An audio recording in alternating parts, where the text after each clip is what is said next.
So what were they doing at Nzoya Badia, Baloo? That facility with all the people laid out in rows. The abandoned factory Shivani was held in.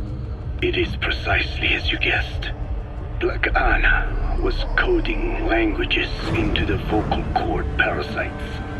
They infected the subjects with the parasites, then made an incision in the throat to expose the vocal cords. That allowed them to play recordings of a desired language directly to the parasites. And the parasites learned the languages that way. That's some teaching method. I just don't get how a bunch of bugs had the brain power for it. They don't. Do not judge them by human standards. They do not learn as a function of intellect. Then how do they do it? What language the parasites react to is coded into their genes. You could expose the Japanese strain to English for years, and it would never learn the language and react to it. The pronunciation, rhythm, and structure are different. But what about, say, Spanish and Portuguese? Linguistically, the two are very close. Yeah, they're both Ibero-Romance languages. Even so, a Spanish language mating pair exposed to Portuguese will not copulate. Only when they hear Spanish.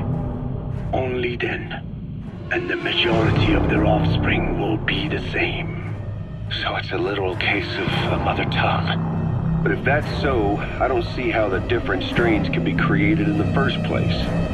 Well, among the many thousands of offspring, there may be just a few that react to Portuguese. You're talking about mutations. Correct. Playing the tapes helps to identify the mutant strains. Those specimens are then isolated and bred with one another. From their children, specimens that react more strongly to Portuguese can again be selected and bred. Repeating this process creates a strain that reacts solely to Portuguese and never to Spanish.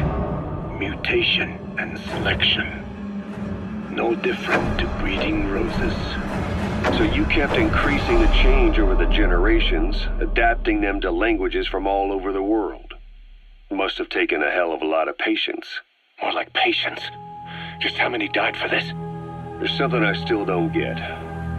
In order to tell which larvae will react to Portuguese, you'd have to let them develop and then see which copulate.